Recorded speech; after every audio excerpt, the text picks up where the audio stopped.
magacayga Ismaaciil Nuur Cabdi waxaan ahay milkiilaha ee aasaaska company wadani Foodis. company-ga waxaa aasaasnay bilowgii 2018 waxaana ka aasaasnay magaalada Muqdisho.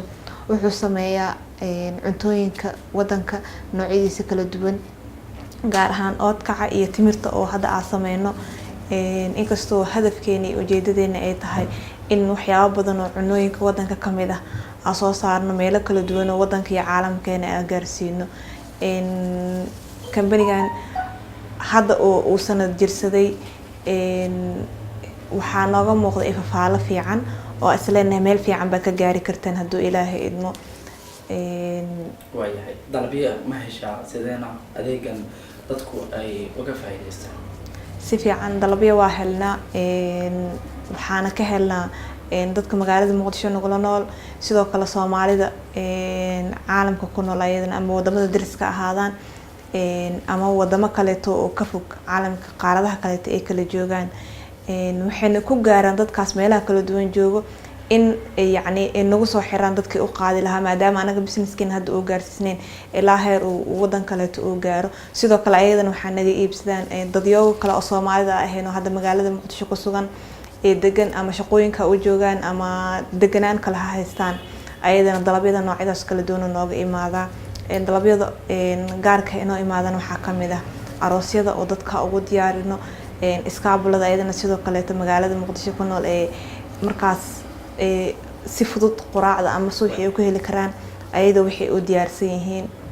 sidoo kale dadka in badan magaalada Muqdisho ka maqnaa ama Soomaaliya ka maqnaa ayagana hilibkii oo diyaarsan ay helayaan. 10 bilood kadib maxaa faa'iido ah ama maxaad aragtaa, maxaa ku muuqanay?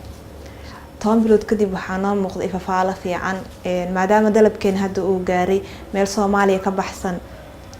waxaa isleenahay wuxuu noqday company loo baahnaa maadaama ay yar tahay in Soomaaliya dhexdeeda in wax lagu sameeyo dad kale ay soo dalbadaan oo Soomaaliya ka baxsan.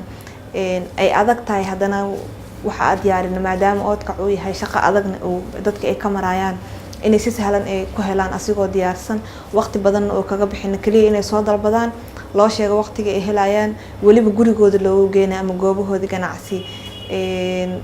waa fursad banaaneed dadkana ay u baahnaayeen ay si fiican uga faa'iideystaan soona dhaweeyeen bulshada. adiga ahaan maxaa is leedahay ka rajo ahaan guushaadii ama hadafka ama targetka ma gaarid? targetka aan lahayn inkastoo intaas oo ka balaarna haddana waxaa noo muuqatay ama aan aragnaa in targetka aan lahayn wadadii aan u mari lahayn ay tahay mid muuqato.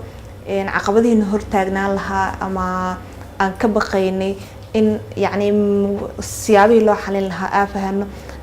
waxyaabo badan baa baranay hadda muddadan sanadka waxayna nagu dhiirageliyeen inaan hore usii socono maadaama productigu uu yahay ku loo baahan yahay, dadku diyaar ay u yihiin, annagana ay naga go-antay in dadka si wacan oo wanaagsan ugu adeegno. waayahay dhalinyaradu shaqo la-aanta haysato, adigii jaamacada ka baxday gudaha wadanka ku baratay fikirkan aad hirgelisay, dhalinyarada badan waxay leeyihiin shaqo la-aan ma hayso, maxaad u diraysaa fariina ama maxaa is leedahay aragti ahaan?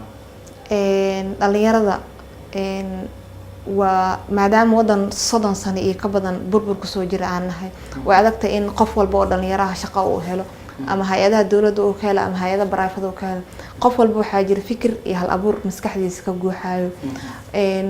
dhalinyarada waa marka inay fikirka iyo hal abuurka maskaxdooda ka guuxayo ay ka rumeeyaan iskuna dayaan inay tallaabo hor u qaadan ayaga. waxyaabaha ugu badan ee dhalinyarada ku marmarsiyoodaan waxaa inay qarash badan u baahan yihiin ay haysan waqti xaadirkaas. sida xaqiiqda ah aniga hadda idinla hadlayo company-ga waxaa ku bilaabay waxay ahaayeen lacag $50 ah.